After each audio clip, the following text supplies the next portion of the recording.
So I hear that you're a big fan of Beyoncé. I love her. And so has she given you any kind of advice or... Yeah, she actually wrote me this cute little letter and she signed it with her autograph. It was so cute. When I first met her, and she wrote, she was telling me, just let loose when you perform and just have fun and be in control. This happened to me. I didn't cause this. I didn't do it. This happened to me, and it can happen to anybody. Beyoncé, definitely. I just thought she was, well, the first thing I saw, you know, was her beauty and how beautiful she was.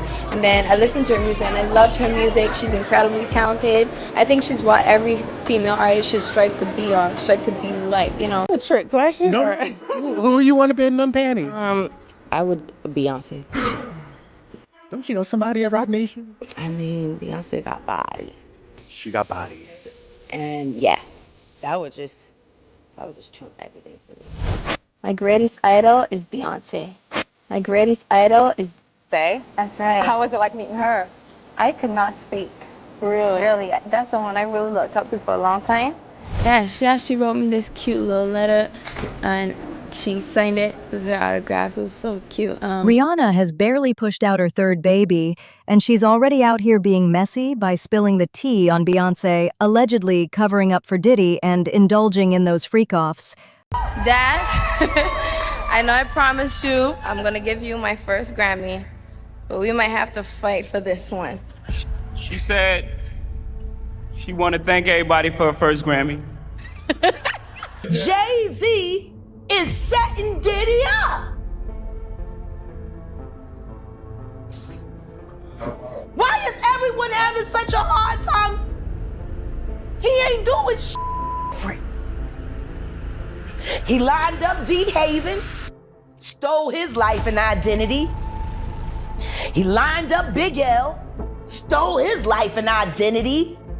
He lined up Dame Dash, stole his life, identity, and took his love. There, the day she got signed, everyone was talking about it, and the 6 hours that she spent with him, and the 4 hours that she spent alone with him, with no parental supervision. Her father didn't show up to the next. Could a minor be doing these things? And obviously we would never say anything, but you've connected so many unanswered questions and stuff that we would talk about, that we were too scared to like bring up. It's like, wow, because I didn't think of Rihanna as a human. I thought her as a client. I didn't think of her as a minor. I thought of her as a client and as an artist. That I know in LA that they had taking her out and taking her to all the parties and clubs. They didn't find out that she was underage until they went to the Rainbow Room one night and she couldn't provide ID. They were told she was 21 when in all actuality, she had just turned 17. You remember when she was in LA right after Upon the Replay broke? That was around the time where they were moving you out and putting her new handlers in. Right. That's facts. It was a really, She needed you. She needed her original team. And they removed y'all to make sure she had nobody to outcry to. Right. And then we were almost blacklisted. Oh no, absolutely blacklisted. They didn't tell you you were blacklisted. It's just the jobs that you used to get easy. All of a sudden, there were other people. There was a new direction. There were restaurants you used to eat at that were always sold out. Your table wasn't available. It is the shunning. Yeah, exactly. Social shunning. And then when people that you know who you are, start talking about you behind your back in ways that they never did. And all of a sudden, their career begins to elevate. Yeah. It's social engineering. And the sad thing about it is, every last rapper that you said you over also happens to be a government informant. Yeah. Why would you think that you had a chance against these people when everything that they do, the government seems to ignore? It seems like they were untouchable because you didn't know that they had a deal. Right. They had permission to act like assholes and never have to be accountable for it, or so the government said, so they get to people like you and people like me and people like Aaliyah, people like Rihanna, people like Lauryn Hill, people like Rakim, people like Nas. You know what I'm speaking. Jay-Z is setting Diddy up. Why is everyone having such a hard time? He ain't doing shit. He lined up D. Haven, stole his life and identity. He lined up Big L, stole his life and identity. He lined up Dame Dash, stole his life, identity, and took his love. Lined up R. Kelly. He wants to be the one. Yeah, shout out D. Haven. He actually hit us up, wanted to tell this story. You need to talk to D. Haven. Yeah, we need to talk to him. I told you that last year when I put you on the phone with him. You did. I want you to think about this. Allegedly, Sean Carter is responsible for enacting Hype Williams to put Aaliyah on a faulty plane to move her out the way as punishment for rejecting him, and so he could level up Beyoncé, who was struggling. Let's just say allegedly that happened. Now I want you to think about 106th and Park with Mary J. Blige. Free, who is a victim of Sean Carter. Yeah. Mary J. Blige, who is a victim of Sean Combs, are sitting there talking about the death of Aaliyah amongst each other. Think about that. You got a Diddy victim, you got a Jay-Z victim, and you got a superstar gone. They know what happened. And yet, they had to sit there and have that conversation like they didn't know who did it. Think of the power of that moment. Think about Claudia Jordan right now. Claudia Jordan don't ever mention my mother name. She mentioned it yesterday. Talking about why people are afraid to come forward. You mean like you? You was Diddy girl. Corey was Jay. A lot of people have always wondered why Rihanna never worked with Beyoncé, even though they were both so close to Jay-Z, and it looks like we now have the answer to that question.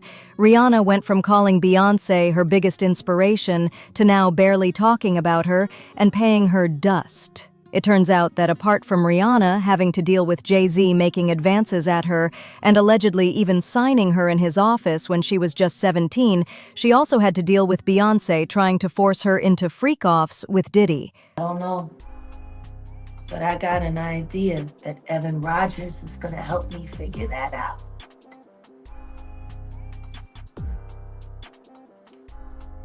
And who is Evan? Evan was the producer who only seemed to work on teeny bopper projects, who discovered Rihanna at 3 a.m. in the morning in a hotel room on the island where she comes from, with no parental supervision. And then she was put on a private plane, a minor, from one country to another, without parental supervision.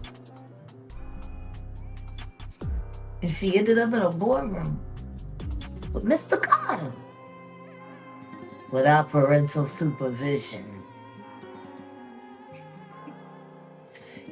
Y'all got young children. Would you just let your daughter leave and go to a whole other country with some you don't know? Absolutely not. Doing talent shows at 3 a.m.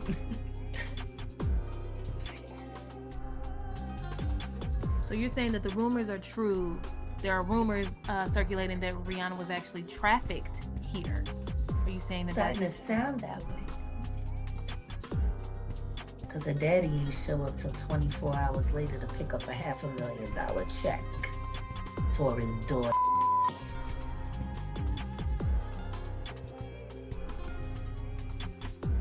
Maybe we should look more into that album, Anti. That album cover was disturbing. A child bride with a crown over her head and blood smeared on her face. I don't know. How don't people see SOSs anymore?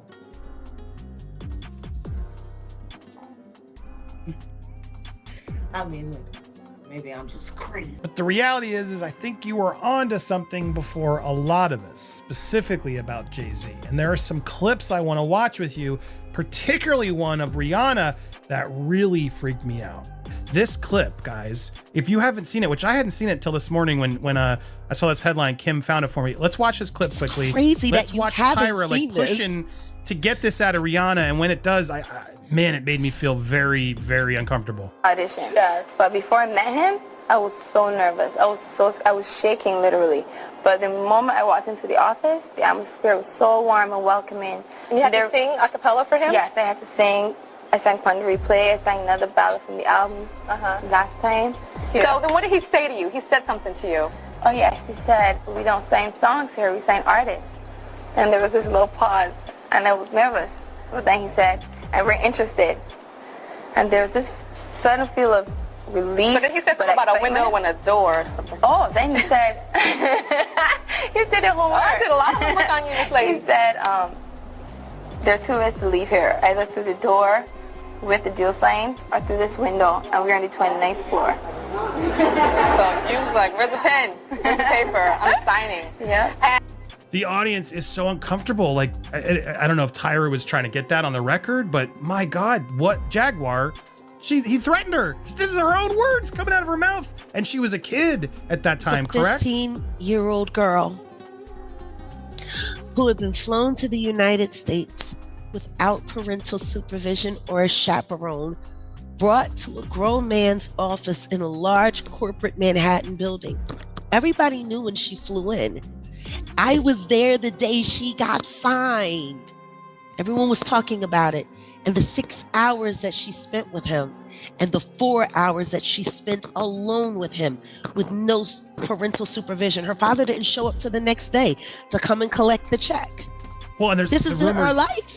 The rumors were even beyond that, right? That Jay-Z was cheating on Beyonce with her when she was 17 is what a lot of this came out through a publicist who later then had to you spoken apologize. to my friend Jonathan? Hey, you should talk to Jonathan. Please. Because Jonathan was there. He was right there working with Rihanna.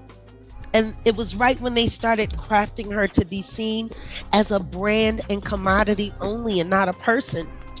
And when I talk to Jonathan now, just to hear him when he thinks of his teenage daughters, he was like, Rihanna was the same age my girls are now. I couldn't imagine putting my daughters through what we put her through.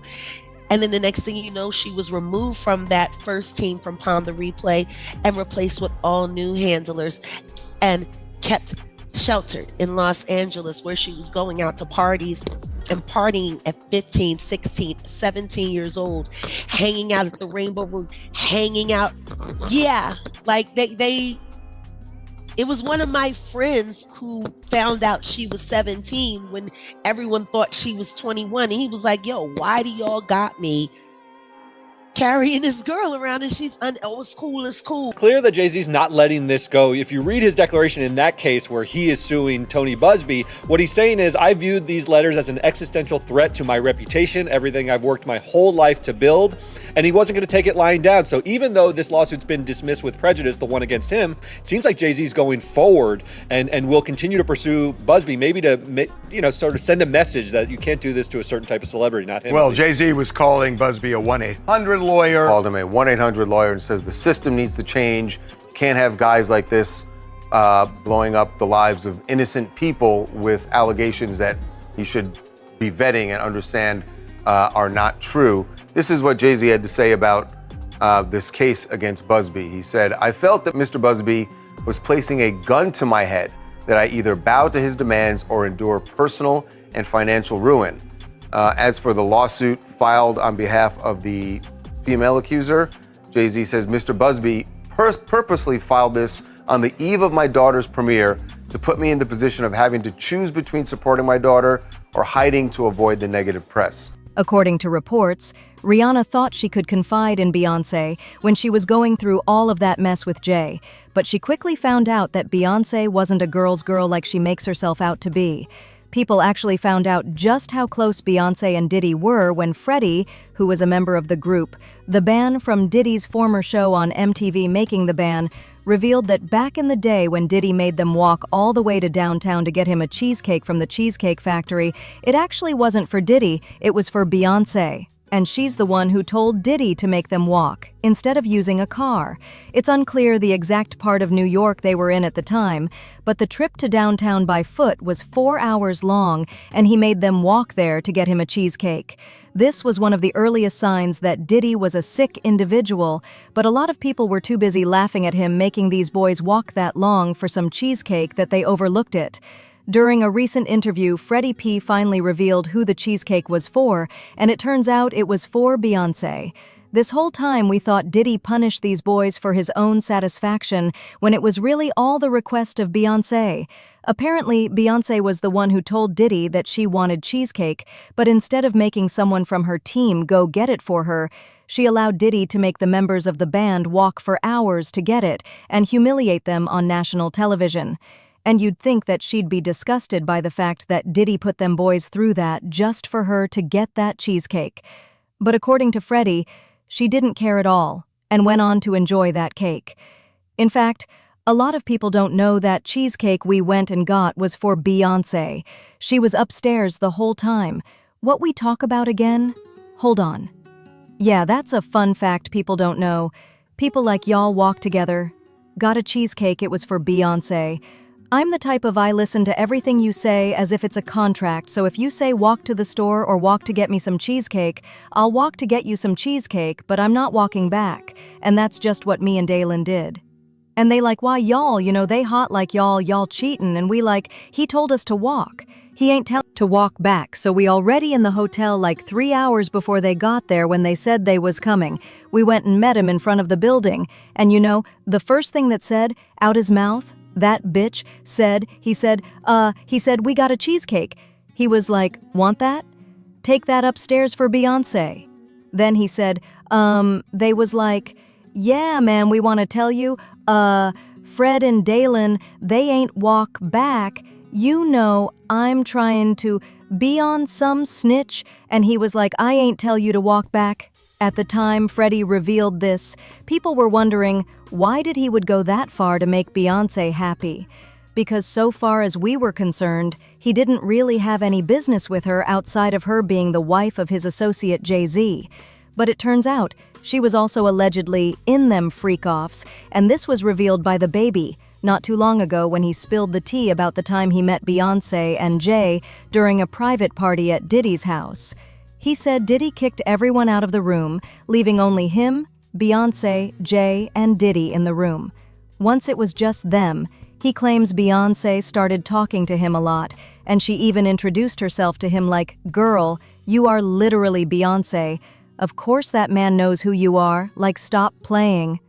According to Jaguar, right, this was a freak-off meeting, and Beyoncé was trying to seduce the baby into giving her some of that hood D, because Jay was clearly not putting it down, since he's getting a little OD. I was at a party at Diddy's crib. In LA, this was the beginning of 2020, you know what I mean? And Diddy had put everybody else out the crib like the influx of people. He had put him out, but he had took a liking to me in particular. Around the time, man, it was really, you know what I mean, like putting his arm around me, right? So he had put majority of the people out, but he allowed me to stay in there. Me and, maybe about 15 others. Jay-Z and Beyoncé being 2 of the other 15 people in the room, so that better just put into perspective the type of company I was in right at the moment, And she came over and introduced herself to me like, as if she had to Beyoncé, cut it out, but I'm a big fan of your work, you know what I'm saying, whoop the whoop, and that was just dope. That was dope as hell to me, man, that was dope. What he is a broke-down mandingo fighter, still working on behalf of the NFL. That's what he is, period. You want to know what else I also find funny that he did that interview with? That the baby person who sat there and told him about when he met Beyoncé, y'all remember that? That happened on Shay Shack, and he talked about how he was at the Diddy party at Diddy's house, and how after the festivities were winding down, and it was getting later into the middle of the night, approaching 3 a.m., Diddy got rid of almost everybody, but he let the baby stay behind with him and his close friends, and then he talked about how Beyoncé was there and Jay-Z was there, not at their house, at Diddy's house, and how Beyoncé presented herself to him, and she didn't have to do that because he knew who she was, and he couldn't believe she was talking to him. She approached him, kind of like how she approached that old friend of his when he said that he was at the party and the little people was there, and she asked him, "Isn't this sexy?" My, how illuminating it's been. A lot of freaking off going on for a long time. Why does everybody keep... Let me tell you this, Beyoncé. Giselle knows Carter.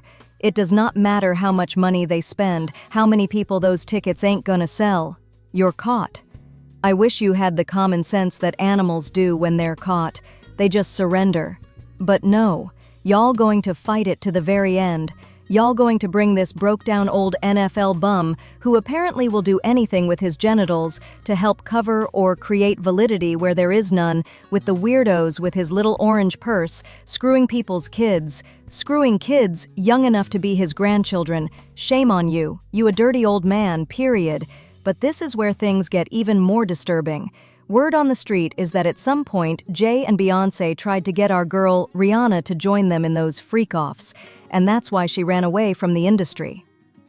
When she refused to do those freakoffs, they tried to sabotage her by leaking her album, Anti, and that's when she knew it was time to leave. People feel like this is why Rihanna is so hesitant on doing music again, because she knows what she went through and has no interest in dealing with it again, especially when she already makes billions of dollars from Fenty anyway. Now, just for a little bit of context, Rihanna actually used to love Beyoncé at one point, and even called her her biggest inspiration. All right, yeah, she actually wrote me this cute little letter, and she signed it with her autograph. It was so cute. When I first met her, she wrote, she was telling me, "Just let loose when you perform, and just have fun and be in control." However, their relationship went downhill when Rihanna began receiving mainstream success. The more she got to know Beyoncé, that love started to disappear. Things took a turn for the worse when Beyoncé dissed Rihanna on. Her song Bow Down People dragged Beyoncé for being a hypocrite because she went from preaching about girls running the world to calling those same girls B-words and demanding for them to bow down to her, bow down, be over and over. From the woman who preaches empowering women is a bit unsettling to some. I just feel like it's kind of hard to swallow. Just very hard to swallow. Having seen her in a different light, I don't like it. I don't think it's her. I don't think it goes with what she represents. I love Beyoncé, but I honestly think that Jay-Z's putting thoughts in her head. You're on a Pepsi can, for goodness sakes, to tell the words to bow down, and then you're saying, "Girls run the world." And instead of Beyoncé just taking her L and realizing she was in the wrong for coming for Rihanna like that, she got super defensive and refused to apologize. The reason I put out "bow down" is because I woke up. I went into the studio. I had a chant in my head. It was aggressive. It was angry. It wasn't the Beyoncé that wakes up every morning. It was the Beyoncé that was angry. It was the Beyoncé that felt the need to defend herself. And if this song never comes out okay, I said it, and I listened to it after I finished, and I said, "This is hot. I'ma put it out. I'm not going to sell it.